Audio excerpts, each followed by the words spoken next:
ವಿಧಾನಸಭಾ ಕ್ಷೇತ್ರದ ಮಾನ್ಯ ಶಾಸಕರಾದ ಡಾಕ್ಟರ್ ಶ್ರೀನಿವಾಸ್ ಎನ್ಟಿ ಅವರು ದಿನಾಂಕ 19/1/2026ರಂದು ಕಾಳಾಪುರ ಗ್ರಾಮ ಪಂಚಾಯಿತಿ ವ್ಯಾಪ್ತಿಯಲ್ಲಿ ಬರುವ ಮೂರ್ತಿ ನಾಯಕನಹಳ್ಳಿ ಗ್ರಾಮದ ಸಿಸಿ ರಸ್ತೆ ಮತ್ತು ಚರಂಡಿ ನಿರ್ಮಾಣ 10 ಲಕ್ಷಗಳ ವೆಚ್ಚದಲ್ಲಿ, ಹಿರೇವಡ್ಡರಹಳ್ಳಿ ಸಿಸಿ ರಸ್ತೆ ಮತ್ತು ಚರಂಡಿ ನಿರ್ಮಾಣ 15 ಲಕ್ಷಗಳ ವೆಚ್ಚದಲ್ಲಿ ಹಾಗೂ ಶಾಲೆಯ ನೂತನ ಕಟ್ಟಡ ವೀಕ್ಷಣೆ 20 ಲಕ್ಷಗಳು, ಹಾರಕನಾಳು ಗ್ರಾಮದಲ್ಲಿ ಸಿಸಿ ರಸ್ತೆ ಹಾಗೂ ಚರಂಡಿ ನಿರ್ಮಾಣ 11 ಲಕ್ಷಗಳು ಹಾಗೂ ಹಾರಕನಾಳ್ ಮೂರ್ತಿ ನಾಯಕನಹಳ್ಳಿ ಸಿಸಿ ರಸ್ತೆ 100 ಲಕ್ಷಗಳು, ನಡು ಮಾವನಹಳ್ಳಿ ಸಿಸಿ ರಸ್ತೆ ಮತ್ತು ಚರಂಡಿ 10 ಲಕ್ಷಗಳು, ಕಾಳಾಪುರ ಗ್ರಾಮದಲ್ಲಿ ಸಿಸಿ ರಸ್ತೆ ಮತ್ತು ಚರಂಡಿ ವ್ಯವಸ್ಥೆ 15 ಲಕ್ಷಗಳು, ಕಾಳಾಪುರ ಗ್ರಾಮದಲ್ಲಿ ಸಿಸಿ ರಸ್ತೆ ಮತ್ತು ಚರಂಡಿ ನಿರ್ಮಾಣ 10 ಲಕ್ಷಗಳು, ಕಾಳಾಪುರ ಗ್ರಾಮದಲ್ಲಿ ಸಿಸಿ ರಸ್ತೆ ಮತ್ತು ಚರಂಡಿ ನಿರ್ಮಾಣದ ಉದ್ಘಾಟನೆ 20 ಲಕ್ಷಗಳು, ಚಿನ್ನೇನಹಳ್ಳಿ ಗ್ರಾಮದ ಹುಲಿಗೆಮ್ಮ ಮತ್ತು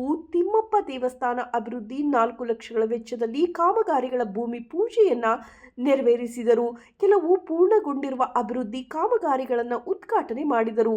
ಮಾನ್ಯ ಶಾಸಕರಾದ ಡಾಕ್ಟರ್ ಶ್ರೀನಿವಾಸ್ ಎನ್ಟಿ ಅವರು ಮಾತನಾಡಿ, ನಮ್ಮ ಕೂಡ್ಲಿಗಿ ಕ್ಷೇತ್ರದ ವ್ಯಾಪ್ತಿಯಲ್ಲಿ ಬರುವ ಕಾಳಾಪುರ ಗ್ರಾಮ ಪಂಚಾಯಿತಿ ವ್ಯಾಪ್ತಿಯಲ್ಲಿ ಪ್ರತಿ ಹಳ್ಳಿಗಳು ಮೂಲಭೂತ ಸೌಕರ್ಯಗಳ ಅಭಿವೃದ್ಧಿಗೆ ಆದ್ಯತೆ ನೀಡುವ ನಿಟ್ಟಿನಲ್ಲಿ ಈ ಭಾಗದ ಮುಖಂಡರು ಹಾಗೂ ಹಿರಿಯರು ಮನವಿ ಮಾಡಿಕೊಂಡಿದ್ದರು. ಆ ಹಿನ್ನೆಲೆಯಲ್ಲಿ ಸಿಸಿ ರಸ್ತೆಗಳು, ಚರಂಡಿಗಳು ತುಂಬಾ ಹದಗೆಟ್ಟಿದ್ದವು. ಹೀಗಾಗಿ ಸ್ಥಳೀಯ ಮುಖಂಡರು, ಹಿರಿಯರು ಮತ್ತು ಸಾರ್ವಜನಿಕರು ಸೇರಿ ಗುತ್ತಿಗೆದಾರರು ಅಚ್ಚುಕಟ್ಟಾಗಿ ಕೆಲಸ ಮಾಡಲು ಸಹಕಾರ ಕೊಡಬೇಕು. ಆ ಮೂಲಕ ಇಲ್ಲಿನ ಹಳ್ಳಿಗಳ ಜನರ ಸಾಮಾಜಿಕ ಹಾಗೂ ಆರ್ಥಿಕ ಅಭಿವೃದ್ಧಿಗೆ ಒತ್ತು ಕೊಡಲು ಇಂತಹ ಕಾಮಗಾರಿಗಳನ್ನು ಹಮ್ಮಿಕೊಳ್ಳುವುದರಿಂದ ಸಹಕಾರಿಯಾಗಲಿವೆ ಎಂದು ಹೇಳಿದರು. ಮುಖ್ಯವಾಗಿ ವಿವಿಧ ಅಭಿವೃದ್ಧಿಯ ಕಾಮಗಾರಿಗಳು ಕೈಗೊಂಡಿರುವುದರಿಂದ ಉದಾಹರಣೆ ಮಾಡಲಾಯಿತು.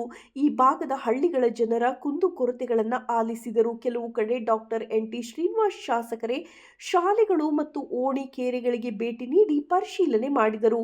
ಈ ಸಂದರ್ಭದಲ್ಲಿ ಕೂಡ್ಲಿಗಿ ಬ್ಲಾಕ್ ಕಾಂಗ್ರೆಸ್ ಅಧ್ಯಕ್ಷರಾದ ಎಂ ಗುರುಸಿದ್ದನಗೌಡ, ಗ್ರಾಮ ಪಂಚಾಯಿತಿ ಅಧ್ಯಕ್ಷರಾದ ಸುರೇಶ್, ಉಪಾಧ್ಯಕ್ಷರು ಟೈಲ್ಸ್ ಮಂಜಪ್ಪ, ಸರ್ವ ಸದಸ್ಯರು, ಮುಖಂಡರಾದ ಗ್ರಾಮದ ನಾಗರಕಟ್ಟೆ ರಾಜೇಂದ್ರ ಪ್ರಸಾದ್, ಮೂರ್ತಿ ನಾಯಕನಹಳ್ಳಿ ನಾಗರಾಜ್, ಚೌಡಪ್ಪ, ಅಂಜಿನಪ್ಪ, ಕೊಟ್ರೇಶ್, ಹಿರೇವಡ್ಡರಹಳ್ಳಿ ಗ್ರಾಮದ ಕಲ್ಲೇಶ್ ಗೌಡ, ದಂಡಪ್ಪ, ಬಸವರಾಜ್, ವಿಜಯಣ್ಣ, ಸಣ್ಣ ಬಸವರಾಜ್, ಅಂಜಿನಪ್ಪ, ಹಾರಕನಾಳ್ ಗ್ರಾಮದ ನಾಗಪ್ಪ, ಚೌಡಪ್ಪ, ಉಪ್ಪಾರ ಅಂಜಿನಪ್ಪ, ಉಜಿನಪ್ಪ, ಕಾಳಾಪುರ ಮುಖಂಡರಾದ ಮಂಜುನಾಥ್, ಸಿದ್ದೇಶ್, ಕೊಲ್ಲೇಶ್, ದಾದಾಪೀರ್, ಚಿನ್ನೇನಹಳ್ಳಿ ಮುಖಂಡರಾದ ಸುಂಕಪ್ಪ, ಅಕ್ಕಪ್ಪ, ನಡುಮಾವನಹಳ್ಳಿ ಮುಖಂಡರಾದ ಭೀಮಣ್ಣ, ನಾಗರಾಜ್ ಗೌಡ, ರೇವಣ್ಣ, ಬಸವರಾಜ್, ಹುಣಸೇಕಟ್ಟೆ ಸಿದ್ದೇಶ್, ಊರಿನ ಪ್ರಮುಖರು, ಹಿರಿಯರು, ಗ್ರಾಮಸ್ಥರು ಉಪಸ್ಥಿತರಿದ್ದರು ಎಂದು ವರದಿಯಾಗಿದೆ.